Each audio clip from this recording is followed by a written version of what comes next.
তো পৃথিবীতে সবচাইতে 365 দিনের মধ্যে শ্রেষ্ঠ দিন কোনটা? জুমা। আরাফার দিন। কোন দিন? কথা বলেন। হজে যারা গিয়েছেন আরাফার দিন দেখেছেন না? ইজহার আর রেদা পরে আমরা লাব্বাইক আল্লাহুম্মা লাব্বাইক বলি। এটা সারা বছরের মধ্যে শ্রেষ্ঠ দিন। আল আরাফা আল হজ্জু আরাফা। আরাফাটাই হজ। কেউ যদি আরাফার দিনে থাকতে পারে তার হজ হয়ে গেছে, আলহামদুলিল্লাহ কোন। আলহামদুলিল্লাহ। আর হজে সব করেছে, আরাফা করে নাই, হজ হবে না। কথা বলেন, হজ হবে না। তার মানে বছরের শ্রেষ্ঠ দিন আরাফার দিন। এদিন আল্লাহ এত সংখ্যক বান্দাকে একসাথে ক্ষমার ঘোষণা দেন, বছরের কোন দিন এত মানুষকে ক্ষমা করেন না। সুবহানাল্লাহ। আবার শয়তান ওই দিনে এতটা লাঞ্ছিত বোধ করে, এতটা অপমান বোধ করে, বছরের কোন দিন শয়তান এত অপমানিত হয় না। এজন্য বিশ্বনবী বলেছেন খায়রুদ দুআ দুআ ও আরাফা, সবচাইতে শ্রেষ্ঠ দোয়া আরাফার দিনের দোয়া। বিশ্বনবী বলেন আরাফার দিনে একটা দোয়া আমি করি, আমার আগে সব নবীরা ওই দোয়াটা করতেন। দোয়াটা হলো লা ইলাহা ইল্লাল্লাহ ওয়াহদাহু লা শারীকা লাহ লাহুল মুলকু ওয়া লাহুল হামদু ওয়া হুয়া আলা কুল্লি শাইইন কাদির। সুবহানাল্লাহ পড়েন। সুবহানাল্লাহ। মুখস্থ আছে না দোয়াটা? এটা পড়বেন। বিশ্বনবী আরাফার ময়দানে এই দোয়াটা পড়তেন। তাহলে বোঝা গেল বছরের সব দিন সমান না। সব দিন সমান না। বছরের সবচাইতে শ্রেষ্ঠ দিন হচ্ছে আরাফার দিন। কোন দিন? এবার বলেন বছরের সবচেয়ে শ্রেষ্ঠতম রাত কোনটা? কদরের রাত। ইন্না আনজালনাহু ফি লাইলাতুল কদর। ইন্না আনজালনাহু ফি লাইলাতিল কদরি ওয়া মা আদরাকা মা লাইলাতুল কদর লাইলাতুল কদরি খায়রুম মিন আলফি শাহর। হাজার মাসের চেয়ে সেরা। ওই রাতে ইবাদত করলে, হাজার মাস যাবত ইবাদত করলে যেই সওয়াব, ওই পরিমাণ সওয়াব আমলনামায় তুলে দিবে কে? আল্লাহ। শ্রেষ্ঠ রাত, কদরের রাত। এবার বলেন বছরের সবচাইতে শ্রেষ্ঠতম মাস কোনটা? রমজান মাস। শাহরু রমাদান আল্লাযী উনজিলা ফীহিল কুরআন। যে মাসে কোরআন নাজিল হয়েছে, এই মাসের চেয়ে শ্রেষ্ঠ কোনো মাস থাকতে পারে? চিল্লায় বলেন থাকতে পারে? তার মানে বছরের শ্রেষ্ঠ দিন আরাফার দিন, বছরের শ্রেষ্ঠ রাত কদরের রাত, বছরের শ্রেষ্ঠতম মাস রমজান মাস। এবার বলেন সপ্তাহের মধ্যে শ্রেষ্ঠতম দিন কোনটা? বিশ্বনবী বললেন সাইয়্যিদুল আইয়াম, leader of the all days in the week. সপ্তাহের যতগুলো দিন আছে 7টা দিনের সর্দার হচ্ছে ইয়াউমুল জুমা, জুমার দিন। চিল্লায় পড়েন আল্লাহু আকবার। তার মানে বছরের শ্রেষ্ঠ দিন আরাফার দিন, বছরের শ্রেষ্ঠ রাত কদরের রাত, শ্রেষ্ঠ মাস রমজান মাস, আর 7 দিনের মধ্যে শ্রেষ্ঠতম দিন হচ্ছে জুমার দিন। কোন দিন? জুমার দিন। এই সূরাতুল জুমা নিয়ে আমরা কথা শুনবো ইনশাআল্লাহ। বলেন ইনশাআল্লাহ। এটা সাধারণ দিন নয়। ফিহি খালাকাল্লাহু আদম। কালকের এই দিনটায়, এই জুমার দিনে আল্লাহ তাআলা সাইয়েদনা আদম আলাইহিস সালামকে তৈরি করেছে। সুবহানাল্লাহ। বিশ্বনবী বলেন লাম্মা খালাকাল্লাহু আদম ওয়া কানা তুলুহু 60 যিরাআন। আল্লাহ তাআলা যখন আদম আলাইহিস সালামকে তৈরি করলেন 60 হাত লম্বা করে তৈরি করলেন। সুবহানাল্লাহ। আর আমরাও যারা জান্নাতে ঢুকবো আমাদের আকৃতি থাকবে 60 হাত লম্বা। মজা করে সুবহানাল্লাহ পড়তে পারলেন না? আল্লাহ সাইয়েদনা আদমকে তৈরি করলেন এই জুমার দিনে। আবার সাইয়েদনা আদম আলাইহিস সালামকে পৃথিবীর বুকে তিনি পাঠিয়ে দিয়েছিলেন এই জুমার দিনে। সুবহানাল্লাহ। কুল নাহবিতু মিনহা জামিআ, O Adam go down with your wife, তোমার স্ত্রী হাওয়াকে নিয়ে পৃথিবীতে নামো। সাইয়েদনা আদম আলাইহিস সালামকে আল্লাহ তাআলা পাঠিয়েছিলেন শ্রীলঙ্কার একটা পাহাড়ে, অ্যাডামস পিক। ওখানে ঐতিহাসিকভাবে প্রমাণিত, এটা হাদিসে নেই, কুতুবুত তারিখে এসেছে।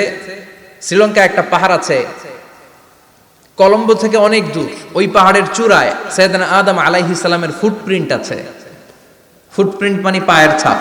সুবহানাল্লাহ পড়ো। সুবহানাল্লাহ। এটারে বলে ফিঙ্গারপ্রিন্ট। এটারে কি বলে? ফিঙ্গারপ্রিন্ট। পায়ের গুলারে ফিটপ্রিন্ট। একজনের আঙ্গুলের ছাপের সাথে একজনের আঙ্গুলের ছাপের মিল নাই। শুধু তাই না, আমার এই আঙ্গুলের সাথে এই আঙ্গুলের ছাপের কোনো মিল নাই। আয়াহসাবুল ইনসানু আল্লান নাজমা ইযামা বালা কাদিরিনা আলা আন নুসাউবিয়া বানানা। আল্লাহ বলেন গোলাম, তুমি মনে করেছো তোমার হাড্ডি গুড্ডি পচে যাবে, তোমাকে আমি একত্রিত করে আবার বানাতে পারবো না?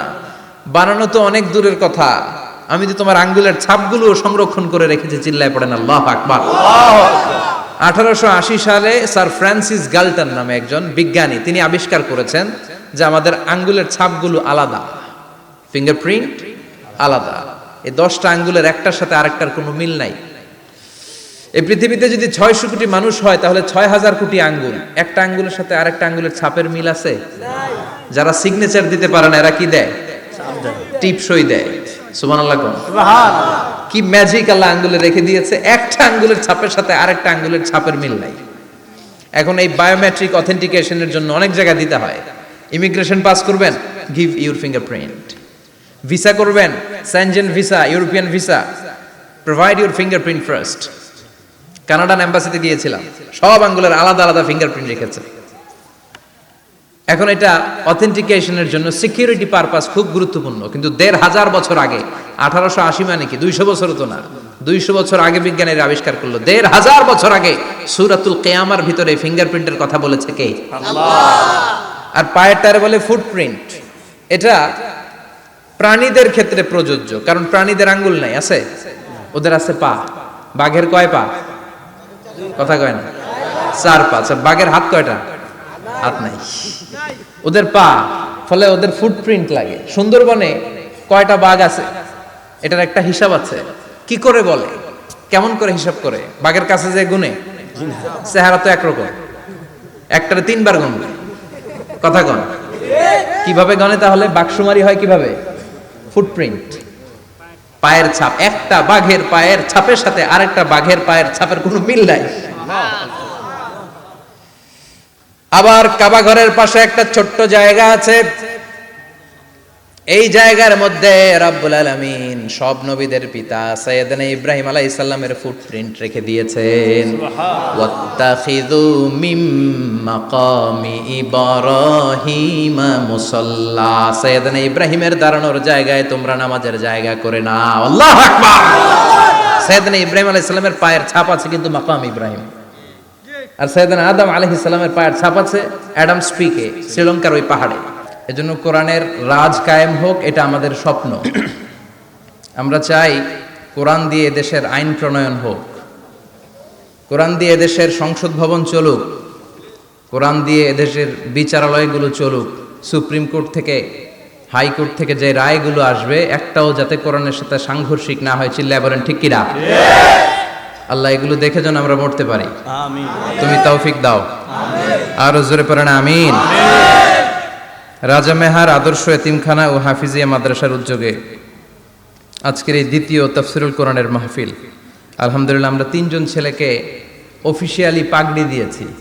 নাও দে ক্যান লিড তারাবি সালাহ, ঠিক কিনা? এখন তারাবিতে তারা লিডারগিরি করতে পারবে, লিড দিতে পারবে, ইমামতি করতে পারবে।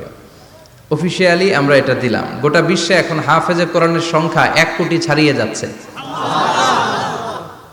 1 কোটিরও বেশি হাফেজে কোরআনের সংখ্যা। এবং এই কোরআনটা পড়া, এই কোরআনটা বুঝা, এই কোরআনটাকে হেফজ করে সিনায় রাখাকে সহজ করে দিয়েছে কে? আল্লাহ। ওয়ালাকাদ ইয়াসসারনাল কুরআনা লিযিকর ফাহাল মিন মুদ্দাকির। I have made this holy Quran very easier for you to read, to understand and to memorize in your heart. কোরআন তুমি পড়তে চাও, সহজ। সহজ না কঠিন? সহজ। কোরআন বুঝতে চাও, সহজ না কঠিন? সহজ। কোরআন হেফজ করে হাফেজদের কাতারে নাম লেখাতে চাও, সহজ না কঠিন? সহজ। কঠিন হইলে এই ছেলেগুলো পারতো? না। কথা বলেন, না। পারতো না। এজন্য কোরআনের সাথে সম্পৃক্ততা বাড়াতে হবে। Quran is not for your bookshelf, Quran is for yourself. কোরআন এসেছে আপনাকে আলোকিত করতে, কিন্তু আমরা কোরআনটাকে শুধু বুক সেলফের মধ্যে সীমাবদ্ধ করে রেখেছি। তাও নিচের তাকে রাখেন, একেবারে উপরের তাকে, যাতে কেউ নাগাল না পায়, যাতে কেউ ধরতে না পারে। আর কোরআনের কপিগুলোর উপরে মাকড়সার বাসা আছে না নাই? আহা, সবচেয়ে নন্দিত কিতাবটা আজকে সবচেয়ে অবহেলিত। যে কিতাবটা সবচেয়ে বেশি বিকৃত হয় পৃথিবীতে, সবচেয়ে বেশি পঠিত হয়, the most read book ever in the world, সবচেয়ে বেশি যেই বইটা পড়া হয় বইটার নাম কি? কোরআন। এমন কোনো মুহূর্ত নাই যে মুহূর্তে কোরআনের তেলাওয়াত হয় না। আপনারা কি মনে করেন জোহরের নামাজের সময়টা, মাগরিবের সময়টা সারা ওয়ার্ল্ডে একরকম? জি না। না, এখন বাজে রাজা মেহারে রাত 10টা, আমেরিকাতে বাজে সকাল 10টা। আমার কিছু পরিচিত লোকজন ইউরোপ আমেরিকাতে থাকে, এরা ফোন দিলে আমি ধরতে পারি না, আমি দিলে এরাও ধরতে পারে না। কারণ এরা যখন ফোন দেয় তখন আমি ঘুমে, আমি দিলে ওরা ঘুমে। সুবহানাল্লাহ কইবেন না? কি আজীব তামাশা। তো এজন্য ইন্দোনেশিয়ার জাকার্তা থেকে মরক্কোর রাবাত পর্যন্ত এই বিশাল মালভূমি মুসলমানরা শাসন করেছিল। তারপর ছড়িয়ে পড়ল কোরআনের বাণী। এখন পৃথিবীর প্রতিটি আনাচে কানাচে কোরআনের বাণী ধ্বনিত হয়, উচ্চারিত হয়, আবৃত হয়, তেলাওয়াত করা হয়। চিল্লা এখন ঠিক কিনা? আল্লাহ তাআলা বিশ্বনবীকে পুরো পৃথিবীটাকে ছোট করে একটা মিনিয়েচার বানিয়ে এভাবে দেখালেন। আর বিশ্বনবী পুরো পৃথিবীর ডানে বায়ে, সামনে পেছনে, উপরে নিচে, প্রাচ্য পাশ্চাত্য, এশিয়া, ইউরোপ, আফ্রিকা সবটা এট এ গ্ল্যান্সে দেখলেন। আর বিশ্বনবী বললেন, আমি যতদূর পৃথিবীটা দেখেছি ঠিক ততদূর আল্লাহ তাআলা কোরআনের বাণীকে ছড়িয়ে দিবে।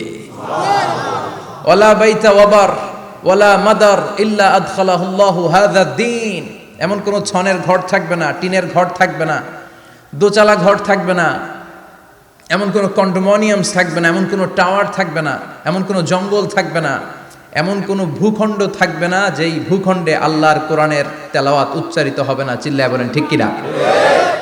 এজন্য এই কোরআনের সাথে বিরোধিতায় গেলে আমাদের লস, ঠিক কিনা? আর কোরআনের পক্ষে থাকলে আমাদের লাভ, দুনিয়াতেও লাভ, আখিরাতেও লাভ। কোরআন পড়লে আপনার জীবনটারে আলোকিত করে দিবে কে? যারাই কোরআন পড়ে তারা শিক্ষিত হয় না মূর্খ হয়? প্রমাণ কি, দলিল কি? কোরআনের প্রথম কথাই হচ্ছে শিক্ষিত হও। এডুকেট ইউর জেনারেশন, তোমার প্রজন্মকে শিক্ষিত করে গড়ে তোলো। এটা হচ্ছে কোরআনের প্রথম স্লোগান। কোরআনের প্রথম কথাটা কি বলেন? ইকরা মানে কি? পড়ো। আল কোরআনের প্রথম বাণী পড়ো, আল হাদিসে নবীর কথা পড়ো। আল কোরআনের প্রথম বাণী পড়ো, আল হাদিসে নবীর কথা পড়ো। পড়ে পড়ে শেখো, শিখে শিখে তুমি তোমার নিজের জীবন গড়ো। পড়েন আল্লাহু আকবার। কোরআনের প্রথম স্লোগান, প্রথম কর্মসূচি হচ্ছে এডুকেট ইউর জেনারেশন, তোমার প্রজন্মকে শিক্ষিত করে তোলো। কারণ পড়লেই সব জানতে পারবেন। আল্লাহ চাইলে বলতে পারতেন কোরআনের প্রথম শব্দ সল্লি, অফার সালাত, সালাত পড়ো, বলছেন? বলে নাই। আল্লাহ বলেন নাই যে হিজাব করো, আল্লাহ বলেন নাই যে জিকির করো, আল্লাহ বলেন নাই যে যাকাত দাও। আল্লাহ প্রথমে বললেন কি? কথা বলেন, সবাই বলেন ইকরা, read in the name of your lord who has created. পড়ো তোমার প্রভুর নামে যিনি তোমাকে সৃষ্টি করেছেন। কারণ পড়লেই সব জানতে পারবেন, পড়লেই জানতে পারবেন বিশ্বনবী কেমন করে সালাত আদায় করেছিলেন, ঠিক কিনা? নো রাশিং ইন সালাহ। বিশ্বনবী শিখিয়েছেন সালাতে তাড়াহুড়ো নাই, ধীরস্থির ভাবে পড়ো। তো এটা যদি আপনি পড়াশোনা না করেন জানতে পারবেন? বিশ্বনবী কেমন করে সিয়াম অফার করেছেন, জাকাত কেমন করে দিয়েছেন। জাকাত will be taken from the richer section of the society and it will be distributed to the poorer people of the society. ধনীদের থেকে নিয়ে গরিবদের দিয়ে দাও। রাস্তার এক পাশে গাছতলা আর এক পাশে পাঁচতলা, এটা ইসলাম সহ্য করে না। জোরে কোন ঠিক কিনা? তো আপনি যদি না পড়েন জানতে পারবেন? হিজাব করতে হবে। A woman should cover her whole body except his hand and his face. তার চেহারা আর হাত ছাড়া সবটা ঢেকে রাখতে হবে। উত্তম হচ্ছে চেহারাও ঢেকে রাখা, কারণ চেহারা হচ্ছে সৌন্দর্যের রাজধানী, ক্যাপিটাল অফ দ্য বিউটি, ঠিক কিনা? চেহারা দেখলেই বোঝা যায় একটা নারী কতটা সুন্দর। তার সৌন্দর্য, তার বিউটি, তার চেহারার সবকিছু একটা গ্ল্যান্সে দেখলেই বোঝা যায়। তো এই জন্য আপনি যদি না পড়েন আপনি জানতে পারবেন না যে আপনার মেয়েকে কিভাবে আপনি শালীন পোশাকে বড় করবেন। বিশ্বনবী বলেছেন, খুযু আন্নি মানাসিকাকুম, আমার থেকে হজের নিয়মগুলো জেনে নাও। রুকনুল হাজারিল আসওয়াদ, কাবা ঘরের 4টা কর্নারের একটা কর্নারে একটা ব্ল্যাক স্টোন আছে। ব্ল্যাক স্টোন, আল হাজার আল আসওয়াদ, কালো পাথর। এটাতে কিস করা সুন্নাত, চুমু দেয়া সুন্নাত। এটা জান্নাতের পাথর।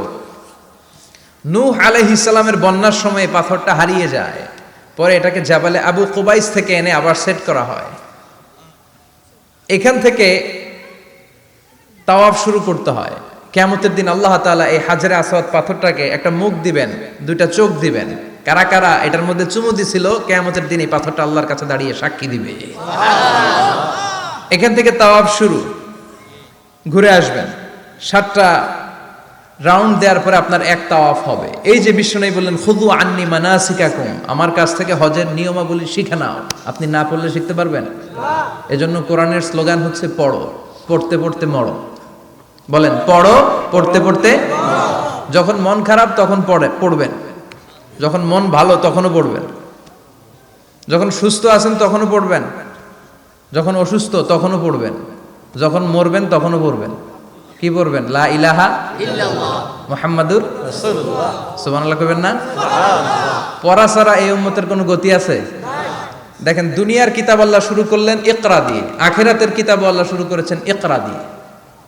আখিরাতে প্রত্যেককে আমলনামা দেয়া হবে, কাউকে ডান হাতে, কাউকে বাঁ হাতে। দুনিয়াতে যারা ভালো কাজ করেছে, ইসলামের পক্ষে যারা কথা বলেছে, যারা ন্যায় নীতির পক্ষে, সাম্য, মৈত্রী, ভ্রাতৃত্ব, ইনসাফ আর জাস্টিসের পক্ষে কথা বলেছে, সামনের দিক থেকে এসে ডান হাতে আমলনামা দেয়া হবে। সুবহানাল্লাহ। আর যারা ইসলামরে বাঁশ দিছে, আছে না নাই? ইসলামের কথা সহ্য হয় না, এরা প্রগতিশীল, মাথায় চুল কম, আছে না নাই? আছে। জাতি আর সমাজ নিয়ে ভাবতে ভাবতে নিজের ভাবনাটাই হারিয়ে ফেলেছে। নাস্তিক, নাস্তিক আছে না নাই? আছে। ইসলাম বিরোধী আছে না নাই? আছে। কোরআন সহ্য হয় না, ইসলাম সহ্য হয় না, কোরআনের সুমধুর বাণী ভাল লাগে না, আজান ভাল লাগে না, দেশের সবাইরে নাস্তিক বানায় দিতে চায়, এরকম ডাকাইত আছে না নাই? আছে। এদেরও কি ডান হাতে আমলনামা? কোন হাতে? বাম হাতে। বা হাতে। পেছন থেকে এসে বা হাতে দেয়া হবে, দিয়ে আল্লাহ সবাইরে বলবে, দুনিয়াতে একটা কিতাব দিছিলাম, এই কিতাবটা শুরু করেছিলাম ইকরা, ইকরা শব্দ দিয়ে, আজকেও তোদের কিতাব আমি শুরু করব ইকরা দিয়ে। আল্লাহ বলবেন ইকরা কিতাবাকা কাফা বিনাফসিকাল ইয়াউমা আলাইকা হাসিবা, রিড ইউর বুক, তুমি তোমার বই পড়ো, আমলনামা পড়ো, কি কি করেছো নিজেই দেখে নাও। কোথায় কোথায় ইসলামরে বাস দিছো, কোথায় কোথায় 31st নাইটে মেয়েদের ওন্না ধরে টান দিছো, কোথায় কোথায় খাদ্যে ভেজাল দিয়েছো, মাছে ফরমালিন দিয়েছো, ওজনে কম দিয়েছো, নিজের মতের সাথে মিলে নাই, মায়ের মতো একজন নারীকে ধর্ষণ করেছো। প্রতিটা বিষয়ের ইঞ্চি ইঞ্চি, পাই টু পাই হিসাব হবে। জাররা জাররা, জাররা জাররা। টিনের ঘরে শীতের রাতে টিনের চালে যে ছিদ্র থাকে না, দেখবেন এই ছিদ্র দিয়ে সূর্যের একটা চিকন আলো নেমে আসে। তো ওই আলোর কাছে গেলে দেখবেন হালকা হালকা ছোট ছোট ধুলাবালির কণা দেখা যায়। দেখে নাই মনে হয়? বুঝতেছে না মনে হয়? দেখা যায় না? টিনের চালের ছিদ্র দিয়ে সরু একটা আলো, ওই আলোর সামনে গেলে ছোট ছোট ধুলা দেখা যায়। ঘরের কোথাও ধুলা নাই, কিন্তু ওই জায়গায় ধুলা আছে না নাই? এই ধুলাটারে আরবিতে বলে জাররা। কি বলে? জাররা জাররা। এই জাররা জাররা পরিমাণ হিসাব নেওয়া হবে। যতটুকু করেছেন ভালো, প্রতিদান পাবেন, আর যতটুকু ইসলামের ক্ষতি করেছেন ঠিক ততটুকু আপনার কাছ থেকেও দেখিয়ে দেওয়া হবে। চিৎকার করে বলেন ঠিক কিনা? সেদিন হবে ফাইনাল খেলা। কি খেলা? আমরা সেই ফাইনাল খেলার অপেক্ষায়। ইনশাআল্লাহ পড়েন ইনশাআল্লাহ। এজন্য সবসময় কোরআনের পক্ষে থাকতে হবে। এই স্লোগানটা যেন আমাদের মনে থাকে যে কোরআনের প্রথম কর্মসূচি হচ্ছে পড়ো, পড়তে পড়তে। আবার কোরআনের প্রথম কর্মসূচি কি? পড়ো, পড়তে পড়তে মরো। মরো। খেয়াল থাকবে? জি। আল্লাহ তৌফিক দাও। আমিন। আরো জোরে পড়েন আমিন। আমিন। রাজা মেহার আদর্শ এতিমখানা হাফিজিয়া মাদ্রাসা প্রাঙ্গণের আজকের প্রোগ্রাম। দেবিদ্দার থানা না? জি। দেবিদ্দার কই, আপনারা কই? আমরা বিশাল বড় এটা। হ্যাঁ, অনেক বড়। অনেক বড়। সভাপতি আলহাজ অ্যাডভোকেট মোহাম্মদ শফিকুল আলম সাহেব, প্রাক্তন সভাপতি জেলা আইনজীবী সমিতি, আপনি। আল্লাহ কবুল করুন। প্রধান অতিথি আলহাজ মোহাম্মদ মোস্তফা হোসেন সরকার, নির্বাহী পরিচালক ইসলামিক এইড বাংলাদেশের সাধারণ সম্পাদক বাংলাদেশ সিনিয়র সিটিজেন সোসাইটি। আসছে? ওয়ালাইকুম আসসালাম। চমৎকার, খুব আবেগঘন কথা বলেছিলেন। মুরব্বীরা আবেগঘন কথা বলতে পারে, কারণ মুরব্বীদের মধ্যে একটা মুন্সিয়ানা ভাব আছে। আমরা মুরব্বী শাস্তে চাইলে হবে? আমাদের হবে বজ্রকণ্ঠের আওয়াজ, চিল্লা এখন ঠিক কিনা? আমাদের এক একটা স্লোগান আর তাকবীরের আওয়াজ আকাশ বাতাস চন্দ্র সূর্য ভেদ করে আল্লাহর আরশে যে ধাক্কা লেগে যাবে। কথা কয় না? আমাকে রেখেছেন প্রধান বক্তা। আমার আগে কথা বলেছে মাওলানা বেলাল হোসেন হেলালি, সুমধুর কণ্ঠে কথা বলে। নিশ্চয়ই আপনারা কোরআন থেকে অনেক কথা শুনেছেন। সম্মানিত ভাইরা, আমাদের বর্তমান পৃথিবীর অবস্থা হচ্ছে এই, আমরা খুব ব্যস্ত, সবাই ব্যস্ত না? সময় নাই আমাদের, অনেক ব্যস্ত। আমরা যে পৃথিবী থেকে চলে যাব এটা ভাববারও সময় নাই, আল্লাহর সময় দেওয়ার সময়টাও নাই। আমাদের স্পিরিচুয়ালিটি, আমাদের মোরালিটি, আমাদের ethical level is going down. আমাদের আধ্যাত্মিকতা, নৈতিকতা, আল্লাহর প্রতি আস্থা এবং অগাধ বিশ্বাস দিন দিন যাচ্ছে নিচের দিকে। তার বিপরীতে আমাদের গ্রিড, আমাদের জেলাসি, আমাদের অ্যারোগেন্স, আমাদের এগো is going up, it's increasing day after day. আমাদের অহংকার, আমাদের দুনিয়ার লোভ, আমাদের দাপট দেখানোর মেন্টালিটি, এগুলো দিন দিন উপরের দিকে যাচ্ছে। এই তাফসির মাহফিলগুলো অ্যারেঞ্জ করার মূল উদ্দেশ্য হচ্ছে এই সিকোয়েন্সটাকে ঘুরিয়ে দেয়া, অর্থাৎ আমাদের আধ্যাত্মিকতা যেন বাড়ে, কোরআনের টাচে এসে আমরা যেন আল্লাহওয়ালা হতে পারি। কথা বলেন, আমরা আল্লাহওয়ালা হতে এসেছি আজকে। কি হতে? সবাই বলেন আল্লাহ ওয়ালা। আল্লাহ তুমি আল্লাহওয়ালা হিসেবে কবুল করো। আমিন আজকের মাহফিলটারে আমাদের নাজাতের ওসিলা বানাও। আমিন এই মাহফিলের ওসিলায় আশেপাশে যত কবরস্থান আছে মুর্দেগানদের তুমি মাফ করো। আমিন কবরগুলো জান্নাতের টুকরা বানাও। আসুন আমরা অফিসিয়ালি আল্লাহকে একটা থ্যাঙ্কস দেই, ধন্যবাদ দেই যে আল্লাহ তাআলা আমাদেরকে আজকে এরকম চমৎকার পরিবেশে আসার বসার তৌফিক এনায়েত করলেন। আমরা পড়ে নিচ্ছি কালিমাতুশ শুকুর, আলহামদুলিল্লাহ। আলহামদুলিল্লাহ। সবাই পড়েন রব্বানা লাকাল হামদ, রব্বানা লাকাল হামদ হামদান কাসীরান হামদান কাসীরান তাইয়িবান তাইয়িবান মুবারাকান ফীহি মুবারাকান ফীহি ইয়া রাব্বি ইয়া রাব্বি লাকাল হামদু লাকাল হামদু কামা ইয়ানবাগি কামা ইয়ানবাগি লিজালালি ওয়াজহিকা লিজালালি ওয়াজহিকা ওয়া আযীমি সুলতানিকা ওয়া আযীমি সুলতান লাকাল হামদু বিল ঈমান লাকাল হামদু বিল ঈমান লাকাল হামদু বিল ইসলাম লাকাল হামদু বিল ইসলাম লাকাল হামদু বিল কুরআন। লাকাল হামদু বিল কুরআন। আজকের মাহফিলে এসে খুশি না বেজার? খুশি। কম না বেশি? বেশি।